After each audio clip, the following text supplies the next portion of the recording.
Hello aspirants. Good morning and welcome to your daily dose of English.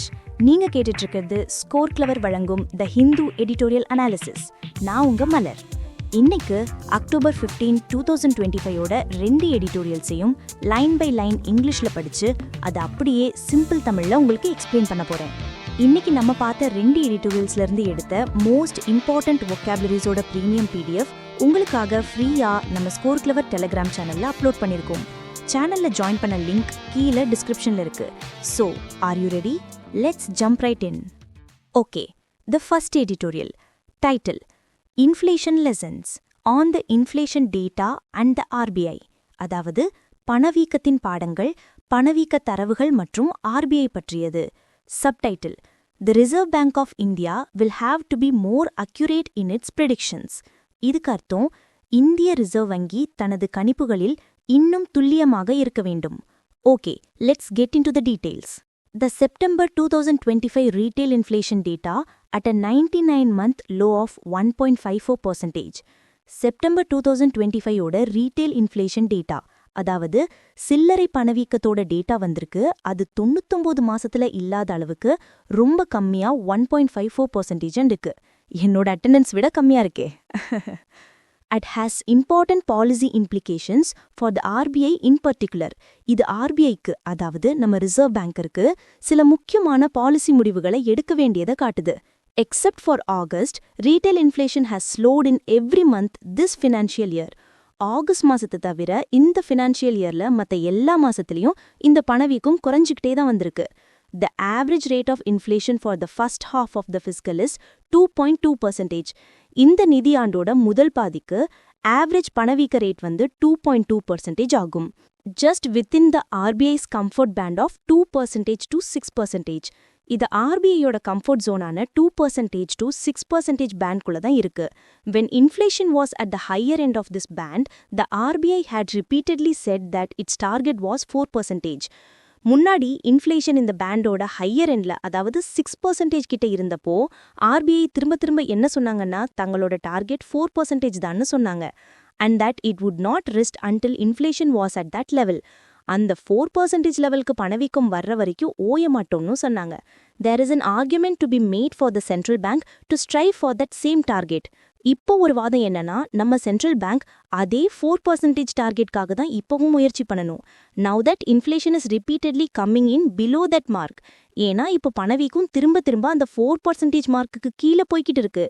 நம்ம aspirant life மாதிரி தான், target எப்போவே ஒன்று தான், சிச்சுவேஷன் தான் மாறிட்டே இருக்கும். Consistently low inflation means that supply is comfortably outstripping demand. தொடர்ந்து பணவீக்கம் கம்மியா இருக்கிறதுக்கு என்ன அர்த்தம்னா, சப்ளை வந்து டிமாண்டை விட ரொம்ப அதிகமா இருக்கு. Inflation in the clothing and footwear category, for example, was at 2.3% in September 2025 and has been falling pretty consistently for the last 2 years. உதாரணத்துக்கு துணி மற்றும் காலணிகள் கேட்டகரியில பணவீக்கம் செப்டம்பர் 2025ல 2.3% இருந்துச்சு. அதுவும் கடந்த 2 வருஷமா தொடர்ந்து குறைஞ்சிக்கிட்டே வருது. This is not a good place to be in, especially now. இந்த நிலைமையில இருக்கிறது ஒரு நல்ல விஷயம் இல்ல, குறிப்பா இப்போ. Faced with the same oversupply problem, albeit at a much larger scale, China is increasingly depending on demand from abroad to absorb its supply. இதே மாதிரி ஓவர் சப்ளை பிரச்சனைய ஆனா ரொம்ப பெரிய அளவுல சீனா ஃபேஸ் பண்ணுது. அவங்க தங்களோட சப்ளைய வெளிநாட்டு டிமாண்டை வச்சு தான் அப்சார்ப் பண்றாங்க. This has not exactly been India's fort historically. இது வரலாற்று ரீதியா இந்தியாவுக்கு கைவந்த கலை இல்ல. எக்ஸ்போர்ட்ஸ்ல நம்ம அந்த அளவுக்கு ஸ்ட்ராங் இல்ல. அந்த current tariff tensions affect exports. இப்போ நடக்கிற டாரிஃப் டென்ஷன்ஸ், அதாவது வரி விதிப்பு தொடர்பான பிரச்சனைகள் நம்ம எக்ஸ்போர்ட்ஸை பாதிக்குது. The government has tried to stimulate domestic demand through income tax and GST rate reductions. நம்ம அரசாங்கம் உள்நாட்டு டிமாண்டை தூண்டுறதுக்காக இன்கம் டாக்ஸ்லையும் GST ரேட்லையும் குறைப்புகளை கொண்டு வந்தாங்க. Households have been using the direct tax rebate to bolster their savings and reduce debt. ஆனா மக்கள் என்ன பண்றாங்கன்னா, அந்த டாக்ஸ் சலுகை வச்சு அவங்க சேவிங்ஸ் அதிகப்படுத்துறாங்க, இல்லைன்னா அவங்க கடனை குறைக்கிறாங்க. rather than increase consumption. Consumption, அதாவது செலவு பண்றத அதிகப்படுத்துறதுக்கு பதிலா இத பண்றாங்க. Middle class mentality bro. GST rate cuts also led to only a temporary spurt in purchases. GST rate cutsனாலையும் கொஞ்ச நாளைக்கு மட்டும்தான் மக்கள் பொருள் வாங்குறது அதிகரிச்சது. What is needed is a sustained increase in real wages.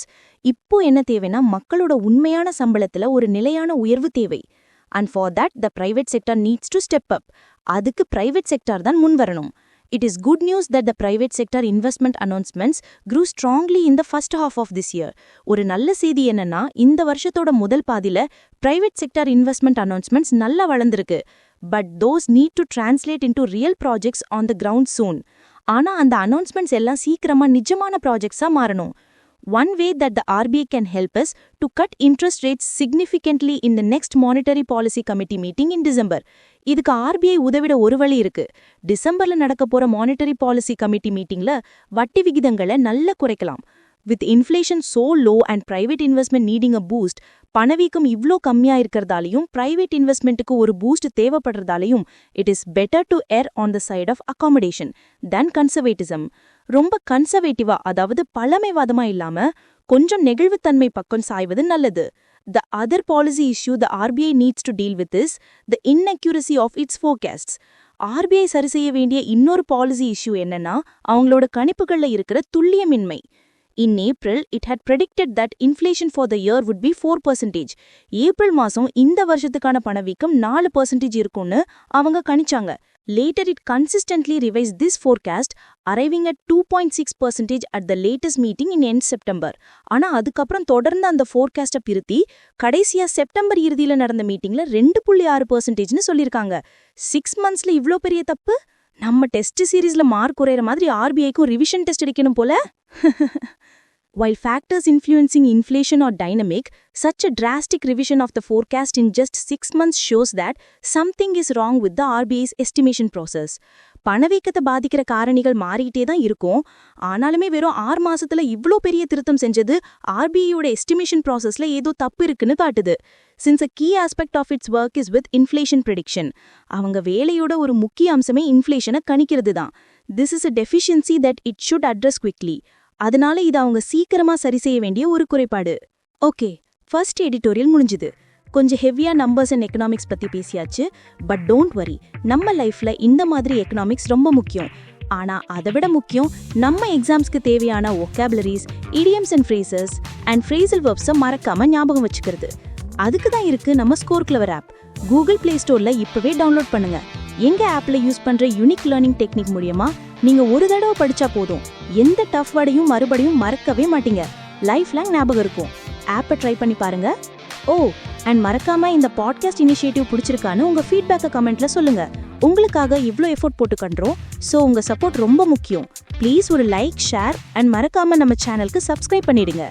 Alright, back to business. Let's look at the second editorial. Title: flawed order on the transfer of the Karur stampede case to the CBI. அதாவது குறைபாடுள்ள உத்தரவு, கரூர் நெரிசல் வழக்கை CBIக்கு மாற்றுவது குறித்து. Subtitle: The transfer of the Karur case to the Central Bureau of Investigation raises troubling questions. Karur வழக்கை CBIக்கு மாற்றியது பல சிக்கலான கேள்விகளை எழுப்புகிறது. Let's dive in. More than 2 weeks have passed since 41 people died after a crowd crush. 41 பேர் கூட்ட நெரிசல்ல இறந்து 2 வாரத்துக்கு மேல ஆகிடுச்சு. At a political rally of actor-politician Vijay and his party, the Tamilaga Vetri Kazhagam TVK in Karur. கரூர்ல நடிகர் அரசியல்வாதி விஜயோட தமிழக வெற்றி கழகம் TVK நடத்தின ஒரு பொலிட்டிக்கல் ராலில இது நடந்தது. Yet, far from establishing culpability, the judicial response risks prioritizing political narrative over factual inquiry. ஆனாலும் யார் குற்றவாளின்னு கண்டுபிடிக்கிறதுக்கு பதிலா நீதிமன்றத்தோட ரெஸ்பான்ஸ் உண்மைய விசாரிக்கிறத விட அரசியல் கதைக்கு முக்கியத்துவம் கொடுக்கற மாதிரி ஒரு ரிஸ்கை எடுக்குது.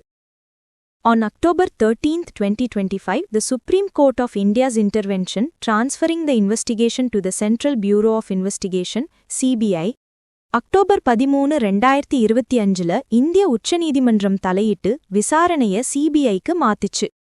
And appointing a supervisory committee was ostensibly meant to restore order after procedural disarray at the Madras High Court. அதோட ஒரு சூப்பர்வைசரி கமிட்டியும் அப்பாயிண்ட் பண்ணாங்க. இதுக்கு காரணம் மெட்ராஸ் உயர் நீதிமன்றத்துல நடந்த ப்ரொசீஜரல் டிஸ்ஸரே, அதாவது நடைமுறை குளறுபடிகளை சரி பண்றதுக்குன்னு சொல்லப்பட்டது. The court's move seems to have arisen because of the sharp remarks, perhaps unwarranted, கோர்ட்டோட இந்த நடவடிக்கை ஒரு கடுமையான ஒருவேளை தேவையற்ற விமர்சனங்களால வந்த மாதிரி தெரியுது. At a single judge at the Madras High Court about Mr. Vijay and the TVK. Madras உயர்நீதிமன்றத்துல ஒரு சிங்கிள் ஜட்ஜ் திரு விஜய் மற்றும் டிவிகே பத்தி சில ரிமார்க்ஸ் சொல்லியிருக்கார். Neither of whom was a party in a case about rally protocols that did not directly concern the Karur incident. ஆனா அந்த கேஸ்ல விஜயும் டிவிகேயும் பார்ட்டியே கிடையாது. அந்த கேஸ் ரேலி புரோட்டோகால்ஸ் பத்தினது அதுக்கும் கரூர் சம்பவத்துக்கும் நேரடி தொடர்பு இல்ல. which fell under the Madurai bench's jurisdiction. Karur சம்பவம் மதுரை பெஞ்சோட ஜூரிஸ்டிக்ஷன்ல வருது. But the court has created new problems. ஆனா இந்த நடவடிக்கையால கோர்ட் புது பிரச்சனைகளை உருவாக்கியிருக்கு. It has granted the petitioners demands for a CBI investigation and judicial supervision as interim relief. மனுதாரர்கள் கேட்ட சிபிஐ விசாரணைக்கும் ஜுடிஷியல் சூப்பர்விஷனுக்கும் இடைக்கால நிவாரணம்னு சொல்லி கோர்ட் அனுமதி கொடுத்திருக்கு. Yet the measures are irreversible. ஆனா இந்த நடவடிக்கைகள் irreversible, அதாவது இத திரும்ப மாத்த முடியாது. ஒன் வே டிக்கெட் மாதிரி தான். Once the CBI files a charge sheet, there can be no reversion to state police investigation. ஒரு தடவை சிபிஐ சார்ஜ் ஷீட் ஃபைல் பண்ணிட்டா திரும்பவும் மாநில காவல்துறை விசாரணைக்கு வழக்கை மாத்தவே முடியாது. The court's rationale for the CBI transfer is equally problematic. சிபிஐக்கு மாத்தினதுக்கு கோர்ட் சொன்ன காரணம் கூட ப்ராப்ளமேட்டிக்கா தான் இருக்கு. It cites press conferences by senior state officials as attempts to exonerate subordinates.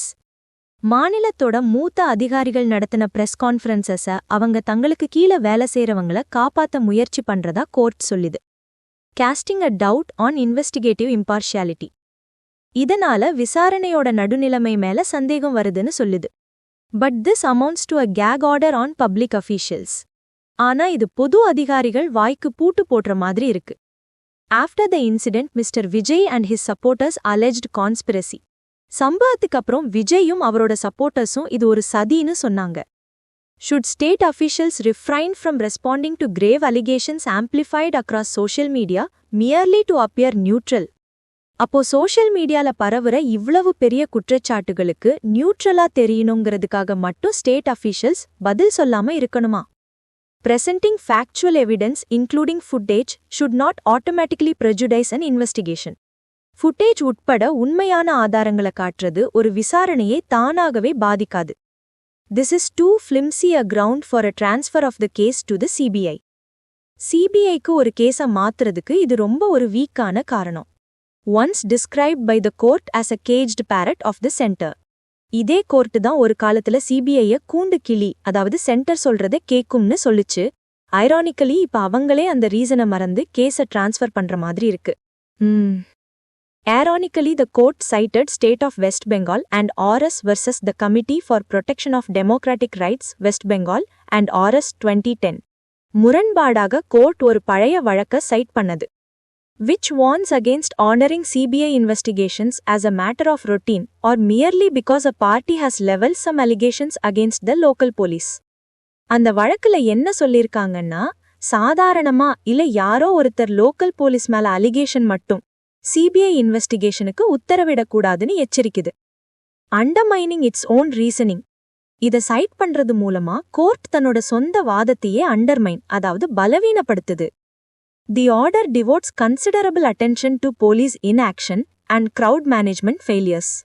இந்த உத்தரவு போலீஸோட செயலற்ற தன்மை, அதாவது செயல்படாதது மற்றும் crowd management failures பத்தி அதிக கவனம் செலுத்துது.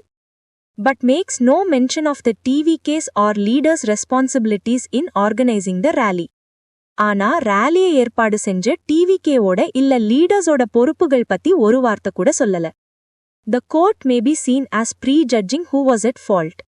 இதனால யாரு தப்பு செஞ்சாங்கன்னு கோர்ட் முன்கூட்டியே முடிவு பண்ணிடுச்சோன்னு பார்க்கப்படுது. It notes that the TVK was not made a party in the High Court proceedings. High Court நடவடிக்கைகள்ல டிவிகே ஒரு தரப்பா சேர்க்கப்படலன்னு கோர்ட் குறிப்பிடுது. Yet does not consider what this could mean for a balanced inquiry. ஆனா ஒரு சமநிலையான விசாரணைக்கு இது என்ன பாதிப்பை ஏற்படுத்தும்னு கோர்ட் யோசிக்கல. Following the interim order, it is unclear what remains to be adjudicated at the final stage. இந்த இடைக்கால உத்தரவுக்கு பிறகு இறுதி கட்டத்துல தீர்ப்பு சொல்ல என்ன மிச்சம் இருக்குன்னே தெரியல. It remains to be seen how the court will address allegations that one petitioner was unaware of the petitioner filed in his name. ஒரு மனுதாரர் அவர் பேர்ல மனு தாக்கல் செஞ்சதே தெரியாதுங்கிற குற்றச்சாட்டையும். And that another litigant who abandoned his family years ago is not a real representative of a child victim. பல வருஷத்துக்கு முன்னாடி குடும்பத்தை விட்டுட்டு போன இன்னொரு மனுதாரர் பாதிக்கப்பட்ட குழந்தையோட உண்மையான பிரதிநிதி இல்லன்ற குற்றச்சாட்டையும் கோர்ட் எப்படி கையாள போகுதுன்னு பார்க்கணும். Justice requires affixing clear responsibility to deter chaos, not proceedings that muddy accountability. நீதிக்கு என்ன தேவைன்னா குழப்பத்தை தடுக்கிறதுக்கு தெளிவான பொறுப்பை நிர்ணயிக்கணும். பொறுப்பை குழப்புற மாதிரியான நடவடிக்கைகள் தேவையில்லை. ஜஸ்டிஸ்னா யாரு பொறுப்புன்னு தெளிவா சொல்லணும். அப்போதான் இனிமே இப்படி நடக்காம இருக்கும். அக்கவுண்டபிலிட்டிய குழப்புறது ஜஸ்டிஸ் ஆகாதுன்னு முடிக்கிறாங்க. So, that's it for today's editorials. ரெண்டுமே கொஞ்சம் இன்டென்ஸான டாபிக்ஸ் தான். பட் வெயிட், அங்க போகாதீங்க. லேர்னிங் இவ்ளோட முடியல. இன்னைக்கு நம்ம படிச்ச எடிட்டோரியல்ஸ்ல இருந்து எடுத்த டஃப் வொக்காபுலரிஸோட டெஸ்ட் எப்படி இருக்கும்? அதுவும் ஒரு ஃபன் குவிஸ் ஃபார்மேட்ல. எஸ், நம்ம ஸ்கோர் கிளவர் டெலிகிராம் சேனல்ல இன்னைக்கு ஈவினிங் ஷார்ப்பா 7 PM நடக்க போகுது எடிட்டோரியல் வொக்காப் லீக். இது எடிட்டோரியல் வொக்காபுலரியோட IPL மாதிரி. Daily quiz, weekly scores, monthly leaks and ரிவார்ட்ஸ்னு செம்மையா இருக்கும். இன்னைக்கு குவிஸ்ல கலந்துக்கிட்டு உங்க வொக்காப் பவரை டெஸ்ட் பண்ணுங்க. ஜாயின் பண்ண லிங்க் கீழே டிஸ்கிரிப்ஷன்ல இருக்கு. See you all at 7 PM for the vocab league. This is Malar from Score Clever signing off. Bye bye and have a great day.